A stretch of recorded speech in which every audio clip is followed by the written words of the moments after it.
মানুষের জীবনে এমন এক সময় আসে যখন সবচেয়ে গভীর আঘাতটি আসে বাইরের শত্রুর হাত থেকে নয়, বরং কাছের মানুষদের হাত থেকেই।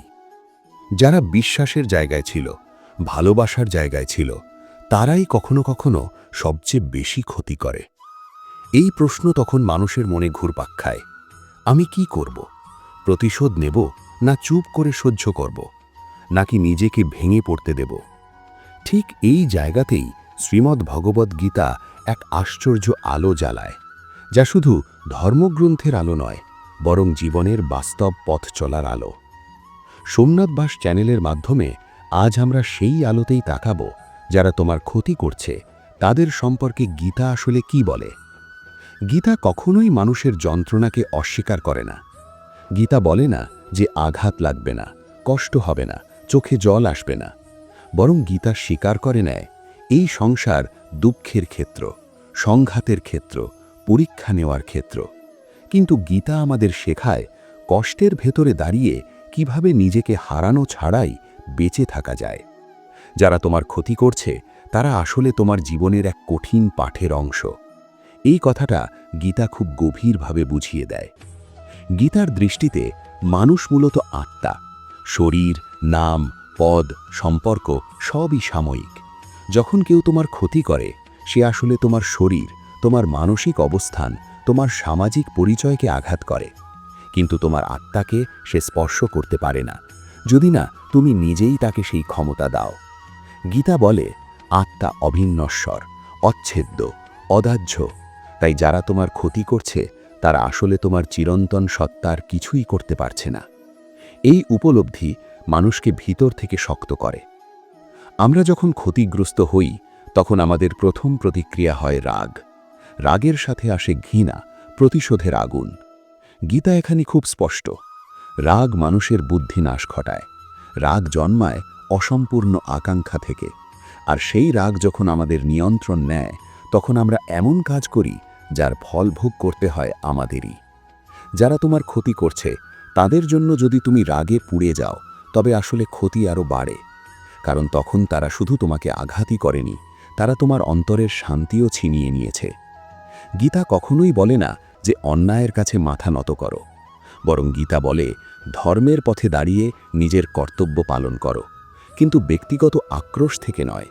যারা তোমার ক্ষতি করছে তারা হয় অজ্ঞতার কারণে করছে, নয়তো তাদের নিজস্ব কর্মফলের তাড়নায় করছে। গীতা বলে প্রত্যেক মানুষ তার নিজের কর্মের ফল ভোগ করে। কেউ যদি তোমার সাথে অন্যায় করে, সেই অন্যায়ের বীজ তার নিজের জীবনেই ফল দেবে। তোমার দায়িত্ব সেই ফল পাকানোর তদারকি করা নয়। মানুষ যখন ক্ষতিগ্রস্ত হয়, তখন সবচেয়ে বেশি প্রশ্ন তোলে, আমি কেন? আমি তো কারো ক্ষতি করিনি। গীতা এখানে কর্মের গভীর দর্শন তুলে ধরে। সবকিছু বর্তমান জীবনের হিসেব নয়। অনেক ঘটনা আসে পূর্বের কর্মের ফল হিসেবে, আবার কিছু ঘটনা আসে ভবিষ্যতের পথ পরিষ্কার করার জন্য। যারা আজ তোমার ক্ষতি করছে তারা হয়তো তোমার জীবনে একটি অধ্যায় শেষ করে দিতে এসেছে। এই উপলব্ধি মানুষকে অভিযোগের জায়গা থেকে গ্রহণের জায়গায় নিয়ে আসে। গীতা আমাদের শেখায় আসক্তি ছাড়া কর্ম করতে। আমরা মানুষের ওপর অতিরিক্ত প্রত্যাশা করি, আর সেই প্রত্যাশাই আমাদের সবচেয়ে বেশি আঘাত দেয়। যারা তোমার ক্ষতি করছে তারা একসময় হয়তো তোমার প্রত্যাশার জায়গায় ছিল। গীতা বলে মানুষের ওপর নয়, কর্মের ওপর মন দাও, সম্পর্ক পালন করো, দায়িত্ব পালন করো, কিন্তু নিজের আত্মিক শান্তি অন্যের আচরণের হাতে তুলে দিও না। ক্ষমা গীতার কাছে দুর্বলতার চিহ্ন নয়, ক্ষমা হলো আত্মশক্তির প্রকাশ। যারা তোমার ক্ষতি করছে তাদের ক্ষমা করার মানে এই নয় যে তুমি তাদের কাজকে সঠিক বলে মেনে নিচ্ছ, বরং এর মানে হলো তুমি তাদের আচরণকে নিজের ভবিষ্যৎ মনস্তত্ত্ব নির্ধারণ করতে দিচ্ছ না। গীতা বলে যে ব্যক্তি ক্ষমা করতে পারে সে আসলে নিজের উপর কর্তৃত্ব স্থাপন করতে পেরেছে। গীতা আরও বলে মানুষকে যেমন সে তেমনভাবেই দেখো। প্রত্যেকের ভেতরে আলো আছে, আমার অন্ধকারও আছে। যারা তোমার ক্ষতি করছে তারা হয়তো তাদের অন্ধকার অংশ থেকে কাজ করছে। তুমি যদি তাদের অন্ধকারের প্রতিক্রিয়ায় নিজের আলো নিভিয়ে দাও, তবে পার্থক্য কোথায় রইল? গীতা আমাদের শেখায় অন্যের অজ্ঞতা দেখে নিজে জ্ঞানচ্যুত হয়েও না। অনেক সময় মানুষ ভাবে যদি আমি চুপ থাকি তবে সবাই আমাকে দুর্বল ভাববে, কিন্তু গীতা বলে নীরবতা সবসময় দুর্বলতা নয়, কখনো কখনো নীরবতাই সবচেয়ে শক্তিশালী উত্তর। যারা তোমার ক্ষতি করছে তারা হয়তো তোমার প্রতিক্রিয়া চায়। তুমি যদি আত্মিক স্থিরতায় স্থির থাকো, তাদের সেই শক্তিটুকুও কেড়ে নেওয়া হয়। গীতার দৃষ্টিতে প্রকৃত বিজয় বাইরের যুদ্ধ জেতা নয়, ভেতরের যুদ্ধ জয় করা। যারা তোমার ক্ষতি করছে তারা তোমাকে বাইরের যুদ্ধে টানছে। তুমি যদি নিজের অহংকার, রাগ, হতাশাকে জয় করতে পারো, তবে তুমি এমন এক স্তরে পৌঁছাও যেখানে অন্যের ক্ষতি করার ক্ষমতা তোমার উপর আর কাজ করে না। এইভাবেই গীতা ধীরে ধীরে আমাদের শেখায়, ক্ষতি পাওয়া মানেই শেষ নয়, বরং সেটা আত্ম উন্নতির এক কঠিন সুযোগ। যারা তোমার ক্ষতি করছে তারা অজান্তেই তোমার শিক্ষক হয়ে উঠছে। তারা দেখাচ্ছে কোথায় তুমি দুর্বল, কোথায় তুমি অতিরিক্ত আসক্ত, আর কোথায় তুমি নিজেকে ভুলে যাচ্ছ। এখানেই গীতার সবচেয়ে গভীর শিক্ষা লুকিয়ে আছে। জীবন কাউকে শত্রু বানানোর জন্য নয়, জীবন মানুষকে জাগ্রত করার জন্য। যারা তোমার ক্ষতি করছে তারা হয়তো সেই জাগরণের কঠিন ঘণ্টাধ্বনি। তুমি যদি সেই ধ্বনিকে অভিশাপ না ভেবে শিক্ষা হিসেবে নিতে পারো, তবে ধীরে ধীরে তুমি এমন এক স্থানে পৌঁছাবে যেখানে ক্ষতি আর তোমাকে ভাঙতে পারবে না, বরং গড়ে তুলবে। মানুষ যখন বারবার আঘাত পায় তখন তার ভেতর একটা প্রশ্ন জন্ম নেয়, আমি কি সবসময় অন্যের দ্বারা ব্যবহৃত হব? গীতা এই প্রশ্নের উত্তরে মানুষকে আত্মসম্মানের নতুন সংজ্ঞা দেয়। আত্মসম্মান মানে অহংকার নয়, আত্মসম্মান মানে নিজের আত্মাকে চেনা। যারা তোমার ক্ষতি করছে তারা তখনই তোমার উপর প্রভাব বিস্তার করতে পারে যখন তুমি নিজেকে শুধু শরীর আর আবেগ হিসেবে দেখছ। কিন্তু যখন তুমি নিজেকে আত্মা হিসেবে দেখতে শেখো, তখন মানুষের আচরণ তোমাকে স্পর্শ করলেও গ্রাস করতে পারে না। গীতা বলে, মানুষ আসলে তার প্রকৃতির দ্বারা চালিত। কেউ শতগুণে থাকে, কেউ রজগুণে, কেউ তমগুণে। যারা তোমার ক্ষতি করছে তারা হয়তো রজগুণের তাড়নায় বা তমগুণের অন্ধকারে কাজ করছে। এতে তাদের দোষ আছে, কিন্তু তাদের সীমাবদ্ধতাও আছে। এই উপলব্ধি মানুষকে প্রতিশোধের আগুন থেকে দূরে সরিয়ে এনে করুণার জায়গায় দাঁড় করায়। করুণা মানে নিজেকে ছোট করা নয়, করুণা মানে নিজের মানসিক ভার হালকা করা। আমরা অনেক সময় ভাবি, যদি আমি পাল্টা আঘাত না করি তাহলে অন্যায় বাড়বে।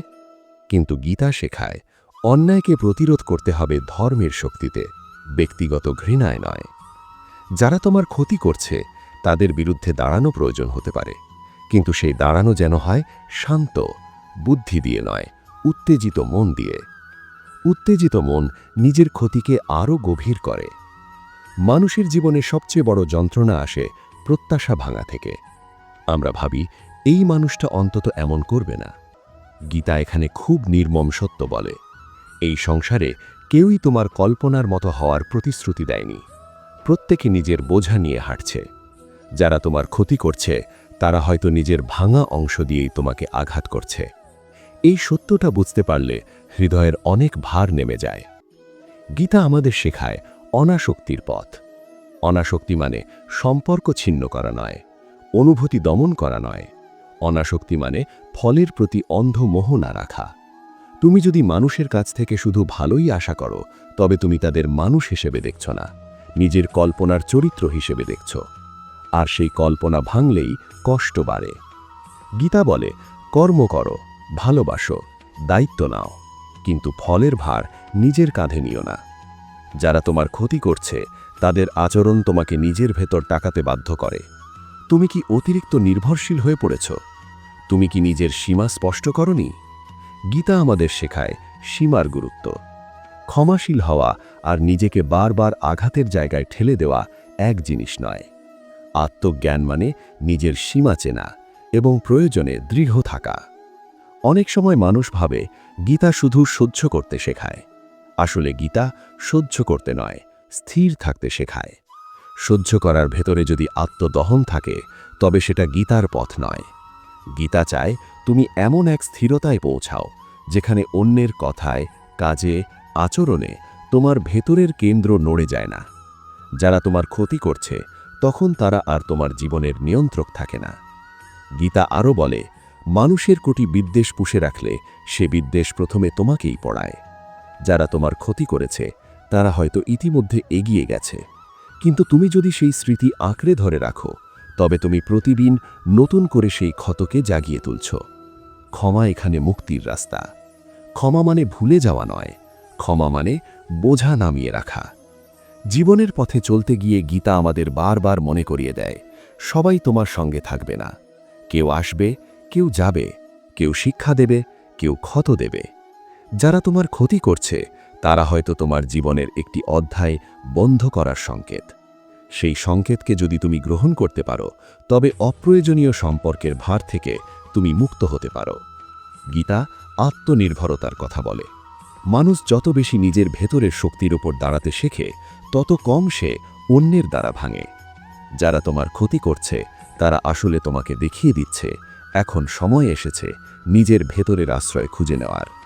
বাহিরের আশ্রয় ভেঙে গেলে তবেই মানুষ ভেতরের আশ্রয়ের খোঁজ পায়। মানুষ যখন আহত হয় তখন সে চায় কেউ এসে তার পক্ষে কথা বলুক, তার কষ্ট বুঝুক। গীতা বলে, সবচেয়ে নির্ভরযোগ্য সঙ্গী হল নিজের সচেতন মন। তুমি যদি নিজের যন্ত্রণাকে বোঝো, নিজের রাগকে দেখো, নিজের হতাশাকে স্বীকার করো, তবে তুমি আর অন্যের স্বীকৃতির ওপর নির্ভরশীল থাকো না। যারা তোমার ক্ষতি করছে তখন তারা তোমার আত্মমূল্য নির্ধারণ করতে পারে না। এইভাবেই গীতা আমাদের নিয়ে যায় ধীরে ধীরে এক পরিণত দৃষ্টিভঙ্গির দিকে, যেখানে মানুষ আর শুধু ভালো মন্দের হিসাব করে না, বরং বোঝে সব অভিজ্ঞতাই আত্মবিকাশের অংশ। যারা তোমার ক্ষতি করছে তারা হয়তো অজান্তেই তোমাকে আরও গভীর, আরও স্থির, আরও সচেতন করে তুলছে। এই উপলব্ধি সহজ নয়, এর জন্য সময় লাগে, নীরবতা লাগে, নিজের সাথে সততার দরকার হয়। কিন্তু একবার যদি তুমি এই দৃষ্টিতে দেখতে শেখো, তবে জীবন আর আগের মতো থাকে না। আঘাত তখন আর অভিশাপ মনে হয় না, বরং আত্মাকে জাগিয়ে তোলার এক কঠিন আহ্বান হয়ে ওঠে। মানুষ যখন বুঝতে শুরু করে যে যারা তাকে ক্ষতি করছে তারা আসলে তার আত্মার গভীরে পৌঁছতে পারছে না, তখন জীবনের প্রতি তার দৃষ্টিভঙ্গি ধীরে ধীরে বদলাতে থাকে। গীতা বলে, প্রকৃত শক্তি বাইরে নয়, ভিতরে। যারা তোমার ক্ষতি করছে তারা হয়তো তোমার পরিস্থিতি নড়াচড়া করতে পারে, কিন্তু তোমার চেতনা নড়াতে পারবে না যদি তুমি সচেতন থাকো। এই সচেতনতার নামই যোগ, নিজের সঙ্গে যুক্ত থাকা। অনেক সময় আমরা ভাবি, যদি আমি ভালো হই তবে সবাই ভালো হবে, কিন্তু গীতা এই ভ্রান্ত ধারণা ভেঙে দেয়। গীতা বলে, তোমার কর্তব্য হল নিজের ধর্ম পালন করা, অন্যের আচরণ নিয়ন্ত্রণ করা নয়। যারা তোমার ক্ষতি করছে তারা তাদের নিজস্ব ধর্ম বিচ্যুতি করছে। তুমি যদি তাদের ভুলের বোঝা নিজের কাঁধে তুলে নাও, তবে তুমি নিজের পথ হারাও। গীতা আমাদের শেখায় বৈরাগ্য নয়, বরং সমবুদ্ধি। সুখ এলে যেমন উচ্ছ্বাসে ভাসবে না, তেমন দুঃখ এলে তেমন ভেঙেও পড়বে না। যারা তোমার ক্ষতি করছে তারা মূলত তোমার সমবুদ্ধির পরীক্ষাই নিচ্ছে। তুমি যদি তাদের আচরণে অতিরিক্ত প্রতিক্রিয়া দেখাও, তবে তুমি এখনও দ্বন্দ্বের ভেতরে আটকে আছো। আর যদি তুমি স্থির থাকতে পারো, তবে তুমি সেই দ্বন্দ্ব অতিক্রম করছো। মানুষের মনে একসময় প্রশ্ন জাগে, আমি কি তাহলে সব ছেড়ে দেব? গীতা বলে, ছেড়ে দেওয়া মানে পালানো নয়, ছেড়ে দেওয়া মানে অপ্রয়োজনীয় বোঝা নামানো। যারা তোমার ক্ষতি করছে তাদের প্রতি ঘৃণা, অভিযোগ, প্রত্যাশা এ সবই ভার। এই ভার নামাতে পারলে তুমি হালকা হয়ে চলতে পারো। ভার নিয়ে হাঁটলে পথ আরও কঠিন হয়। গীতা বলে, অহংকারী মানুষের সবচেয়ে বড় শত্রু। কেউ যখন তোমার ক্ষতি করে তখন অহংকার আহত হয়। আমরা ভাবে, সে কিভাবে আমার সাথে এমন করতে পারে। এই আমি বোধ যত শক্ত, আঘাত তত গভীর। গীতা শেখায় এই আমিকে একটু ধীরে করতে। আত্মা আঘাত পায় না, আঘাত পায় অহংকার। এই সত্য বুঝতে পারলে অনেক যন্ত্রণা আপনাতেই কমে যায়। যারা তোমার ক্ষতি করছে তারা হয়তো তোমার জীবনের আয়না। তাদের আচরণ তোমাকে দেখিয়ে দেয় কোথায় তুমি এখনো অনুমোদনের খোঁজ করছো, কোথায় তুমি নিজের মূল্য অন্যের হাতে তুলে দিচ্ছ। গীতা বলে, নিজের মূল্য নিজেই নির্ধারণ করো। অন্যের স্বীকৃতি এলে নাও, না এলে ভেঙে পড়ো না। মানুষ যখন দীর্ঘদিন কষ্ট বহন করে তখন তার মন কঠিন হয়ে যায়, সে বিশ্বাস হারাতে শুরু করে। গীতা এখানে আশা দেয়, সব মানুষ এক নয়, সব অভিজ্ঞতা এক রকম নয়। যারা তোমার ক্ষতি করেছে তারা পুরো মানবজাতির প্রতিনিধি নয়, কিন্তু তাদের কারণে যদি তুমি হৃদয় বন্ধ করে দাও, তবে তুমি নিজেকেই শাস্তি দাও। গীতা আমাদের শেখায় শ্রদ্ধা রাখতে, কিন্তু অন্ধবিশ্বাস নয়। তুমি সম্মান করবে, কিন্তু নিজেকে তুচ্ছ করবে না। যারা তোমার ক্ষতি করছে তারা হয়তো তোমার এই সীমারেখা পরীক্ষা করছে। সীমারেখা আঁকা আত্মিক অপরাধ নয়, বরং আত্মরক্ষার অংশ। গীতা আত্মরক্ষাকে অস্বীকার করে না। অনেক সময় মানুষ ভাবে, ন্যায় বিচার কোথায়? গীতা বলে, ন্যায় বিচার কেবল মানুষের আদালতে নয়, প্রকৃতির নিয়মেও কাজ করে। কর্মফল অমোঘ। যারা তোমার ক্ষতি করছে তারা তাদের কর্মের বীজ বপন করছে। তুমি যদি সেই ফল দ্রুত দেখতে চাও, তবে তুমি ধৈর্য হারাও। ধৈর্য গীতার এক বড় শিক্ষা। গীতা আরও বলে, সময়ই সবচেয়ে বড় শিক্ষক। আজ যে ক্ষত অসহনীয় মনে হচ্ছে, সময়ের সঙ্গে সঙ্গে তা জ্ঞানে পরিণত হয়। যারা তোমার ক্ষতি করছে তারা হয়তো আজ তোমার জীবনে অন্ধকার, কিন্তু ভবিষ্যতে তারাই তোমার সবচেয়ে বড় শিক্ষার উৎস হয়ে উঠবে। এই দৃষ্টিভঙ্গি মানুষকে অভিযোগ থেকে কৃতজ্ঞতার দিকে নিয়ে যায়। মানুষ যখন আত্মজ্ঞান লাভ করতে শুরু করে, তখন সে আর নিজেকে ভিকটিম হিসাবে দেখে না, সে নিজেকে যাত্রী হিসাবে দেখে। এই জীবনের পথে চলমান এক সচেতন সত্তা। যারা তোমার ক্ষতি করছে তারা সেই যাত্রার সহযাত্রী। কেউ কেউ বাধা, কেউ কেউ দিক নির্দেশক। প্রত্যেকেই কোনো না কোনো ভূমিকা পালন করছে। গীতা বলে, ভয়ের উৎস আসলে আসক্তি। তুমি যাকে হারাতে ভয় পাও, সেই তোমাকে সবচেয়ে বেশি আঘাত করতে পারে। যারা তোমার ক্ষতি করছে তারা হয়তো তোমার সেই আসক্তির জায়গাতেই আঘাত করছে। আসক্তি কমলে ভয় কমে, ভয় কমলে যন্ত্রণা কমে। এই পথ সহজ নয়। গীতা কোনো তাৎক্ষণিক সমাধান দেয় না। গীতা ধীরে ধীরে মানুষকে গড়ে তোলে। যারা তোমার ক্ষতি করছে তারা হয়তো এই গঠনেরই অংশ। কঠিন পাথরেই তো ধারালো অস্ত্র শানিত হয়। একসময় মানুষ বুঝতে পারে, আমি আর আগের আমি নই।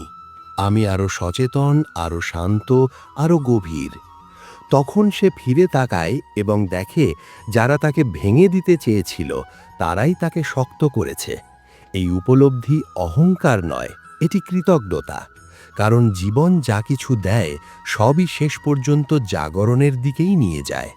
মানুষ যখন জীবনের গভীরে প্রবেশ করে, তখন সে ধীরে ধীরে বুঝতে শেখে যে কষ্ট আসে তাকে দুর্বল করার জন্যে আসে না, বরং তাকে পরিণত করার জন্যে আসে। যারা তোমার ক্ষতি করছে তারা হয়তো তোমার জীবনের সেই অংশটুকু ভেঙে দিচ্ছে যেটা ভাঙা দরকার ছিল। গীতা বলে, নতুন কিছু গড়তে গেলে পুরনো কাঠামো ভাঙতেই হয়। তুমি যদি শুধু ভাঙার শব্দটাই শোনো তবে ব্যথা পাবে, কিন্তু যদি ভাঙার অর্থটা বুঝতে পারো তবে তুমি ভিতর থেকে শান্ত থাকবে। গীতা মানুষের মনকে প্রশিক্ষণ দিতে চায়। মন যদি অশান্ত হয় তবে বাইরের মানুষদের আচরণ আরও বেশি আঘাত করে। যারা তোমার ক্ষতি করছে তারা তোমার মনের অশান্ত জায়গাগুলোতেই আঘাত করছে। তাই গীতা বলে, মনকে নিজের বন্ধু বানাও। মন যদি বন্ধু হয় তবে শত্রুরও শক্তি কমে যায়, কারণ তখন কেউ তোমাকে ভিতর থেকে ভাঙতে পারে না। অনেক সময় মানুষ ভাবে, আমি কি তাহলে একা হয়ে যাব? গীতা একাকিত্বকে ভয় পায় না। গীতা বলে, নিজের সঙ্গে থাকতে শেখো। যারা তোমার ক্ষতি করছে তারা হয়তো তোমাকে দেখিয়ে দিচ্ছে তুমি এখনো নিজের সঙ্গে থাকতে শেখোনি। একা থাকা আর নিঃসঙ্গ হওয়া এক জিনিস নয়। নিজের সঙ্গে থাকা মানে নিজের শক্তির সঙ্গে যুক্ত থাকা। মানুষের জীবনে অপমান খুব গভীর ক্ষত তৈরি করে। অপমান শুধু সম্মান নয়, আত্মমূল্যকেও আঘাত করে। গীতা এখানে এক আশ্চর্য কথা বলে, যে নিজেকে আত্মা হিসেবে জানে তাকে কেউ অপমান করতে পারে না। অপমান লাগে সেই আমিতে যা নিজের পরিচয়কে অন্যের চোখে খুঁজে বেড়ায়। যারা তোমার ক্ষতি করছে তারা হয়তো তোমার এই পরিচয়ের জায়গাতেই আঘাত করছে। গীতা বলে, প্রশংসা আর নিন্দা দুটোই ক্ষণস্থায়ী। আজ যারা তোমাকে ছোট করছে, কাল তারাই হয়তো তোমার প্রশংসা করবে। আর যদি নাও করে, তাতে তোমার প্রকৃত সত্তার কিছুই যায় আসে না। এই উপলব্ধি মানুষকে মানসিক দোলাচল থেকে মুক্ত করে। যারা তোমার ক্ষতি করছে তারা অনেক সময় তোমার জীবনে ভয় ঢুকিয়ে দেয়। ভয় জন্মায় ভবিষ্যতের আশঙ্কা থেকে। গীতা বলে, বর্তমানেই স্থির হও। বর্তমান মুহূর্তে যদি তুমি সচেতন থাকো তবে ভয় তোমাকে গ্রাস করতে পারে না, কারণ ভয় সবসময় ভবিষ্যতে বাস করে, আর সচেতনতা থাকে বর্তমানেই। মানুষ যখন বারবার আঘাত পায় তখন তার ভেতরে কঠোরতা জন্ম নেয়। সে ভাবে আর কাউকে বিশ্বাস করা যাবে না। কিন্তু গীতা বলে, হৃদয় কঠিন করলে তুমি নিজেকেই শুষ্ক করে ফেলো। বিশ্বাস মানে অন্ধ হওয়া নয়, বিশ্বাস মানে খোলা থাকা। যারা তোমার ক্ষতি করেছে তাদের জন্য হৃদয় বন্ধ করলে তুমি ভবিষ্যতের সম্ভাবনাকেও বন্ধ করে দাও। গীতা আমাদের শেখায় সচেতন বিচ্ছেদ। সবাইকে আঁকড়ে ধরে রাখার দরকার নেই। যারা তোমার ক্ষতি করছে তাদের কাছ থেকে দূরে সরে আসা কখনো কখনো আত্মিক প্রয়োজন। দূরে সরে যাওয়া মানে ঘৃণা নয়, বরং নিজের শক্তিকে রক্ষা করা। গীতা আত্মরক্ষাকে দুর্বলতা বলে না।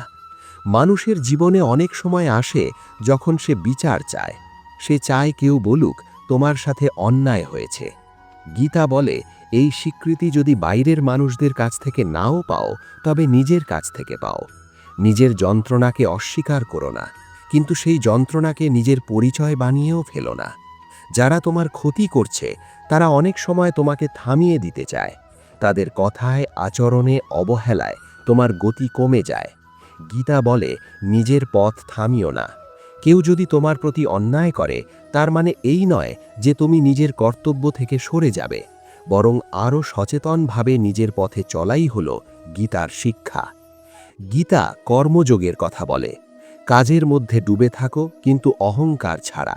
যারা তোমার ক্ষতি করছে তাদের নিয়ে অতিরিক্ত চিন্তা তোমার শক্তি নষ্ট করে। সেই শক্তিকে নিজের কর্মে লাগাও। কর্মই ধীরে ধীরে মনকে পরিশুদ্ধ করে। একসময় মানুষ বুঝতে শেখে সব প্রশ্নের উত্তর পাওয়া যায় না। কেন সে এমন করল, কেন আমার সাথেই হলো, এই প্রশ্নগুলো অনেক সময় উত্তরহীন থাকে।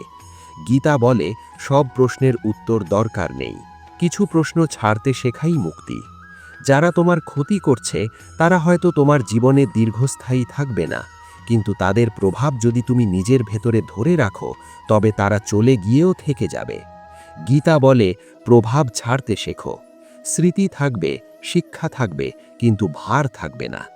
এই পর্যায়ে এসে মানুষ ধীরে ধীরে স্থির হয়। সে আর সবকিছুর প্রতিক্রিয়া দেয় না। সে বেছে নেয় কোনটায় সাড়া দেবে, কোনটায় নয়। যারা তোমার ক্ষতি করছে তখন তারা আর তোমার জীবনের কেন্দ্রবিন্দু থাকে না। তুমি নিজে নিজেই নিজের কেন্দ্র হয়ে ওঠো। এই অবস্থান থেকেই মানুষ সত্যিকারের স্বাধীনতা অনুভব করে। স্বাধীনতা মানে যা খুশি করা নয়, স্বাধীনতা মানে নিজের ভিতরের অবস্থার ওপর কর্তৃত্ব। গীতা এই স্বাধীনতার কথাই বলে। আর যারা তোমার ক্ষতি করেছে তারা তখন কেবল অতীতের এক অধ্যায় হয়ে থাকে, যার থেকে তুমি শিক্ষা নিয়েছ কিন্তু যার ভার আর বহন করছো না। জীবনের এক গভীর পর্যায়ে এসে মানুষ বুঝতে শেখে সব ক্ষতই শত্রুর দেয়া নয়, অনেক ক্ষত জীবনের দেওয়া উপহার। যারা তোমার ক্ষতি করেছে তারা হয়তো তোমাকে এমন এক জায়গায় নিয়ে এসেছে যেখানে তুমি আগে কখনো পৌঁছনি। গীতা বলে দুঃখ মানুষকে ভিতরের দিকে ঠেলে দেয়, সুখে মানুষ বাইরে ছুটে বেড়ায়, আর কষ্টে মানুষ নিজের ভেতরে ঢুকে পড়ে। এই ভেতরের যাত্রাটাই আসল যাত্রা। যখন তুমি নিজের ভেতরে ঢুকতে শুরু করো তখন দেখতে পাও তুমি যতটা ভেবেছিলে তার চেয়ে অনেক বেশি শক্তিশালী। যারা যারা তোমার ক্ষতি করেছিল তারা হয়তো তোমার বাহ্যিক অবস্থান নাড়াতে পেরেছে, কিন্তু তোমার অন্তর্নিহিত শক্তিকে তারা স্পর্শ করতে পারেনি। গীতা বলে আত্মা কখনো আহত হয় না, আহত হয় কেবল মন, আর মনকে প্রশিক্ষণ দেওয়া যায়। মানুষের জীবনের সবচেয়ে বড় ভুল হলো সে ধরে নেয় সবাই তার মতো ভাববে, তার মতো অনুভব করবে। গীতা এই ধারণাকে ভেঙে দেয়। প্রত্যেক মানুষ তার নিজস্ব চেতনার স্তর থেকে কাজ করে। যারা তোমার ক্ষতি করেছে তারা তাদের সীমিত চেতনা থেকেই কাজ করেছে। তুমি যদি তাদের কাছ থেকে উচ্চতর সচেতনতা আশা করো তবে তুমি নিজের কষ্ট নিজেই বাড়াও। গীতা বলে নিজের আলো জ্বালাও। অন্যের অন্ধকার নিয়ে বেশি ব্যস্ত হলে নিজের আলো নিভে যায়। যারা তোমার ক্ষতি করছে তারা অন্ধকারে আছে বলেই ক্ষতি করছে। তুমি যদি সেই অন্ধকারে নেমে যাও তবে পার্থক্য কোথায়? আলো জ্বালিয়ে রাখাই হলো নীরব প্রতিবাদ। মানুষ যখন জীবনে অনেক আঘাত পায় তখন সে ভাবতে শুরু করে আমি কি ঠিক আছে? আমার মধ্যেই কি কোনো ভুল আছে? গীতা এখানে ভারসাম্য শেখায়। আত্মসমালোচনা দরকার, কিন্তু আত্ম অবমূল্যায়ন নয়। সবকিছুর দায়ে নিজের কাঁধে নেওয়া অহংকারেরই আরেক রূপ। যারা তোমার ক্ষতি করেছে তারা তাদের কাজের দায় বহন করবে, আর তুমি বহন করবে নিজের সচেতনতার দায়। গীতা আমাদের শেখায় গ্রহণযোগ্যতা। গ্রহণযোগ্যতা মানে অন্যায়কে বৈধ করা নয়, গ্রহণযোগ্যতা মানে বাস্তবতাকে অস্বীকার না করা। যারা তোমার ক্ষতি করেছে সেই ঘটনা ঘটেছে, এটা সত্য। এখন প্রশ্ন হলো, তুমি সেই সত্যকে কিভাবে বহন করবে? বোঝা হিসেবে না শিক্ষার মতো? মানুষ প্রায়ই ভাবে সময় সবকিছু ঠিক করে দেয়।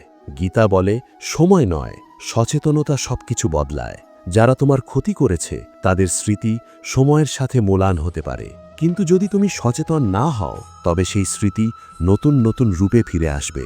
সচেতনতা মানে স্মৃতিকে দেখে নেওয়া, কিন্তু তার ভেতরে আটকে না থাকা। গীতা বলে, আসক্তি দুঃখের মূল। তুমি যদি চাও মানুষ তোমার মতোই হোক, তোমার সঙ্গে থেকেই যাক, তোমাকে কখনো আঘাত না দিক, তবে তুমি দুঃখকেই আমন্ত্রণ জানাচ্ছ। যারা তোমার ক্ষতি করেছে তারা আসলে তোমার আসক্তির পর্দা সরিয়ে দিয়েছে। এই দেখা কঠিন কিন্তু মুক্তিদায়ক। একসময় মানুষ বুঝতে পারে, ক্ষমা করা মানে হেরে যাওয়া নয়, ক্ষমা মানে নিজেকে হালকা করা। যারা তোমার ক্ষতি করেছে তারা হয়তো কখনো ক্ষমা চাইবে না, কিন্তু তুমি যদি সেই ক্ষমার অপেক্ষায় থাকো তবে তুমি তাদের হাতেই নিজের শান্তি তুলে দাও। গীতা বলে, নিজের শান্তির দায় নিজের হাতে নাও। মানুষের জীবনে এক বিশেষ মুহূর্ত আসে যখন সে আর কাউকে দোষ দিতে চায় না। সে দায়িত্ব নেয় নিজের মনের, নিজের প্রতিক্রিয়ার, নিজের পথের। এই দায়িত্বই মুক্তির দরজা। যারা তোমার ক্ষতি করেছে তারা তখন আর তোমার গল্পের নায়ক বা খলনায়ক থাকে না, তারা কেবল একটি অধ্যায় হয়ে থাকে। গীতা আমাদের শেখায়, জীবন যুদ্ধক্ষেত্র, কিন্তু এই যুদ্ধ বাইরের মানুষের সঙ্গে নয়, নিজের অজ্ঞানতার সঙ্গে। যারা তোমার ক্ষতি করেছে তারা সেই যুদ্ধের অনিচ্ছাকৃত সৈনিক। তারা তোমাকে বাধ্য করেছে লড়াই করতে, আর সেই লড়াইয়েই তুমি নিজেকে চিনেছ। মানুষ যখন এই উপলব্ধিতে পৌঁছায় তখন তার দৃষ্টিভঙ্গি বদলায় যায়। সে আর বলে না, আমার সাথে কেন এমন হলো? সে বলে, এই অভিজ্ঞতা আমাকে কি শিখিয়েছে? এই প্রশ্নের উত্তরেই লুকিয়ে থাকে আত্মিক উন্নতি। গীতা বলে, শান্তি কোনো পরিস্থিতির ফল নয়, শান্তি হলো অবস্থান। যারা তোমার ক্ষতি করেছে তারা পরিস্থিতি তৈরি করতে পারে, কিন্তু অবস্থান তুমি নিজেই বেছে নাও। তুমি চাইলে রাগে পুড়তে পারো, আবার চাইলে বুঝে নিতে পারো। এই বেছে নেওয়ার ক্ষমতাই মানুষের প্রকৃত শক্তি। একসময় তুমি দেখতে পাবে, যারা তোমার ক্ষতি করেছিল তাদের কথা মনে পড়লেও আর বুক ভারী হয় না। সেখানে থাকে এক ধরনের নীরব গ্রহণ, এক ধরনের পরিণত বোধ। তুমি তখন জানো, এই অভিজ্ঞতা ছাড়া তুমি আজকের তুমি হতে পারো না। এখানেই গীতার শিক্ষা পূর্ণতা পায়। গীতা মানুষকে ভাঙা থেকে বাঁচাতে নয়, ভাঙনের ভেতর দিয়ে গড়ে তুলতে শেখায়। যারা তোমার ক্ষতি করেছে তারা তোমাকে শেষ করেনি, তারা তোমাকে তৈরি করেছে। এখন আর প্রশ্ন থাকে না তারা কেন এমন করলো, প্রশ্ন থাকে আমি এখন কে? আর এই প্রশ্নের উত্তরেই মানুষ নিজের জীবনের ভার নিজের হাতে তুলে নেয়। এই পথ সহজ নয়, কিন্তু এটি মুক্তির পথ। যারা এই পথে হাঁটে তারা আর কারোর দ্বারা নিয়ন্ত্রিত হয় না। তারা জীবনকে যেমন আসে তেমনই গ্রহণ করে, সচেতনভাবে, স্থিরভাবে। এবং এখানেই আজকের এই গভীর আলোচনার সমাপ্তি টানা যায়। সোমনাথ দাস চ্যানেলের পক্ষ থেকে এটুকুই বলা যায়, জীবনে যারা তোমার ক্ষতি করেছে তাদের জন্য ঘৃণা জমিয়ে রেখো না। সেই ক্ষত থেকেই আলো বের হতে দাও। কারণ গীতা আমাদের শেখায়, অন্ধকারের সাথেও আলো জন্মায় যদি চোখ খোলা থাকে। আজকের এই দীর্ঘ আধ্যাত্মিক যাত্রা এখানেই শেষ করলাম। যদি ভিডিওটি ভালো লাগে অবশ্যই লাইক, শেয়ার ও সাবস্ক্রাইব করতে ভুলবেন না। ধন্যবাদ। জয় শ্রীকৃষ্ণ।